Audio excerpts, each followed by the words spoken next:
नमस्कार प्यारे भाइयों बहनों, कैसे हैं आप लोग। मैं हूं रोहित निरंजन और स्वागत है आपका हमारे YouTube channel the success study and analysis centre पर। प्यारे साथियों, एसएससी ने एमटीएस और हवलदार के लगभग 8300 पदों पर वैकेंसीज निकाली हैं और आज के इस वीडियो में अपन यही डिस्कस करने वाले हैं कि इन भर्ती से संबंधित क्या योग्यता मांगी गई है, क्या एजुकेशन क्वालिफिकेशन है, एज लिमिट क्या रखी गई है, परीक्षा का सिलेबस क्या होता है, कब से कब तक फॉर्म भरेंगे, कितनी फीस रहेगी, इन सारे बिंदुओं पर अपन चर्चा करने वाले हैं। तो अगर आप इस योग्यता को पार करें, आप इसमें इंटरेस्टेड हो तो निश्चित ही इसका फॉर्म भर के भर्ती में शामिल हो सकते हैं। और अगर आपको लगे कि ये आपके काम की भर्ती नहीं है तो आप इसको स्किप भी कर सकते हैं। चलिए वीडियो को शुरू करते हैं और सबसे पहले देखते हैं भर्ती किसने निकाली है। तो आप कहेंगे जो एग्जाम कराने वाली संस्था है वो एसएससी है, स्टाफ सिलेक्शन कमीशन, जिसने कि एमटीएस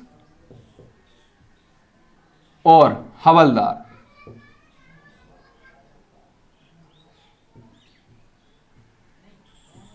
के पदों पर वैकेंसी निकाली है।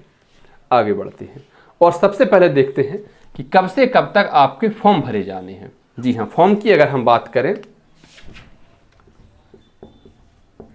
फॉर्म कब से कब तक भरे जाएंगे आपके, तो ये भरे जाने हैं भैया 27 तारीख से शुरू हो चुके हैं फॉर्म भरना। 27 जून से कब तक, आप कहेंगे 31 जुलाई तक। 27 जून से लेकर 31 जुलाई तक फॉर्म भरे जाने हैं।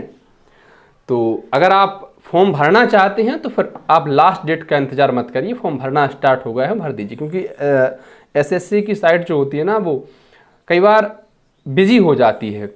जब एक साथ बहुत सारे अभ्यर्थी फॉर्म भरने का प्रयास करते हैं तो निश्चित ही है साइट बिजी हो जाती है और फिर दिक्कत आती है।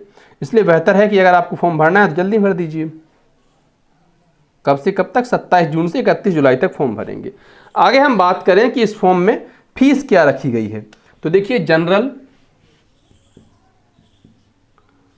ओबीसी और ईडब्ल्यूएस, इनसे जो फीस ले जानी है वो 100 रुपये। एसएससी के किसी भी एग्जाम में इतनी ही फीस लगती है। जनरल, ओबीसी और ईडब्ल्यूएस के पुरुष अभ्यर्थियों से, मेल कैंडिडेट से जो फीस लगनी है वो 100 रुपये, जबकि एससी, एसटी, पीएच और किसी भी कैटेगरी की महिलाएं, एसटी,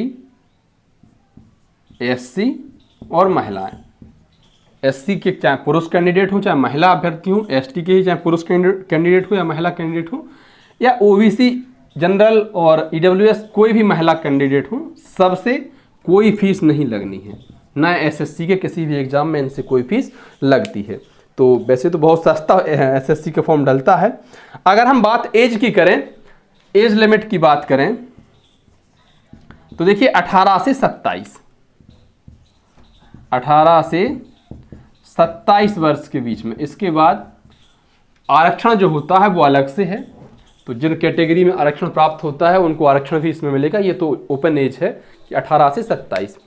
चलिए आगे बढ़ते हैं और हम वैकेंसीज की बात करते हैं। तो टोटल कितनी वैकेंसीज हैं? 8326 कुल पद हैं। 8326 में से देखिए एमटीएस के हैं 4887, एमटीएस और हवलदार।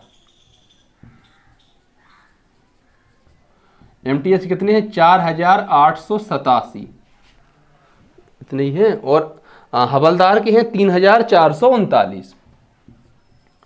3439 ये हैं कुल पद। और कुल कितने हो रहा है, या इनको टोटल लिख लेते हैं, 8326। 8326 कुल पद हो रहे हैं, जिसमें से एमटीएस के जो पद हैं वो हैं 4887 और हवलदार के 3439। अच्छा, योग्यता की अगर हम बात करें तो बोर्ड पर लिखने की जगह नहीं है, मैं मौखात बोल देता हूं, आप समझ जाइए। अगर आप एमटीएस के लिए फॉर्म भरते हैं तो इसमें तो आपको सिर्फ 10th पास होना चाहिए।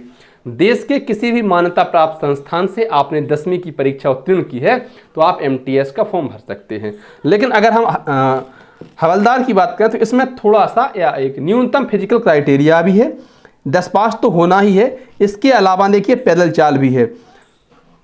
तो मेरे मत में बेहतर ये होगा कि इसको साफ करके दोबारा से लिखा जाए।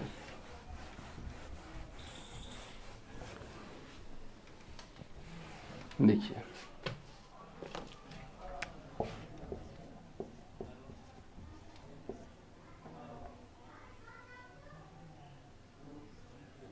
पैदल चाल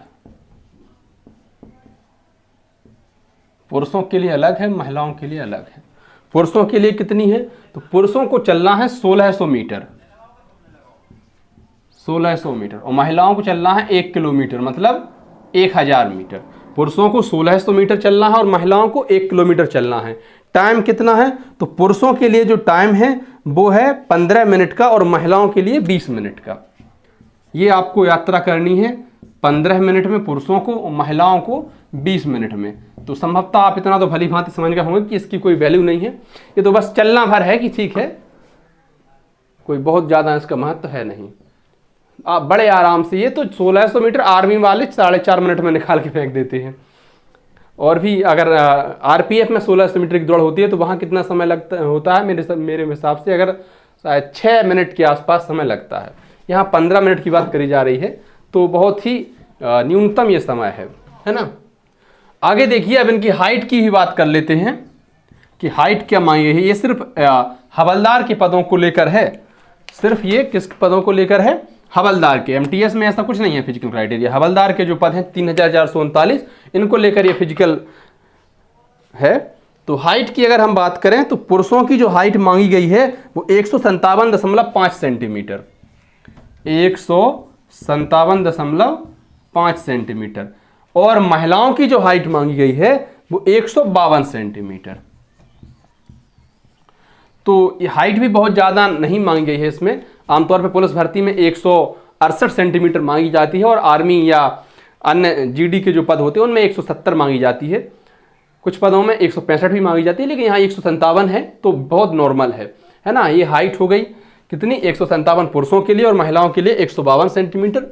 पैदल चाल 1600 मीटर पुरुषों के लिए 15 मिनट में, महिलाओं के लिए 1 किलोमीटर 20 मिनट में। अब आगे हम बात कर लेते हैं किसकी, इसके रिटन टेस्ट के बारे में। भाई लिखित परीक्षा होगी, उसका सिलेबस क्या होता है। ये तो ठीक है, आप आमतौर पर हर कोई इसको पार कर जाएगा, लेकिन जो रिटन टेस्ट होता है वो बहुत कठिन आता है, बहुत ज़बरदस्त इसमें क्वेश्चन आते हैं। मैं आपको डरा नहीं रहा हूं, लेकिन ये हकीकत है। तो देखिए, math, reasoning,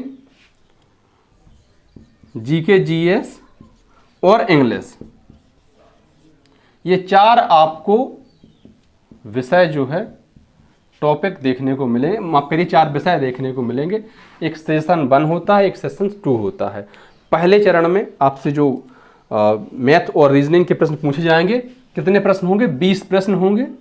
number of questions और मार्क्स 20 क्वेश्चन होंगे, रीजनिंग के ही 20 क्वेश्चन होंगे, और जो इनके नंबर होंगे वो होंगे 60 नंबर।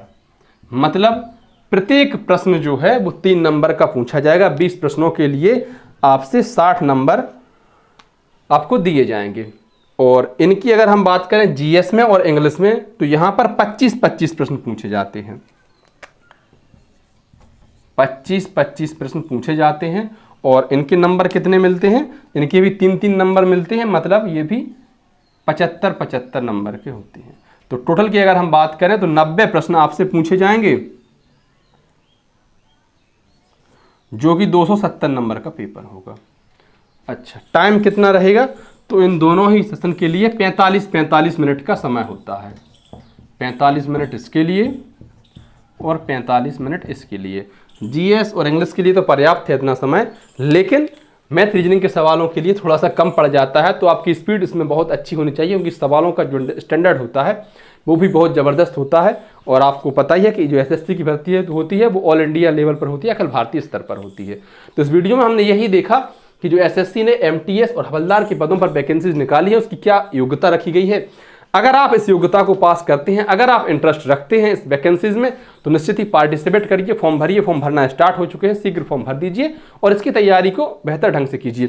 मेरी सलाह आपसे ये और है जैसे अगर आप इसकी जगह किसी और की तैयारी कर रहे हैं तो भी ये फॉर्म भरिए और परीक्षा दीजिए, ताकि आप अपने आप का आकलन कर पाएँ कि परीक्षा में किस प्रकार का प्रेशर होता है, एग्जाम हॉल में किस प्रकार के प्रश्न पूछे जाते हैं, एग्जाम टाइम में वो प्रश्न आपसे बन रहे हैं कि नहीं बन रहे हैं। क्योंकि बहुत सारे प्रश्न ऐसे होते हैं जो हमें उस समय नहीं आते जब हम परीक्षा दे रहे होते हैं, लेकिन बाद में वही प्रश्न रीजनिंग के हो गए चाहे मैथ के हो गए उंगलियों पर कर देते हैं। कई बार प्रश्न पूछा जाता है जीएस का जो कि हमें बड़े आराम से आ रहा होता है, लेकिन वहां पर हम थोड़ी सी चूक कराते हैं, भूल कराते हैं।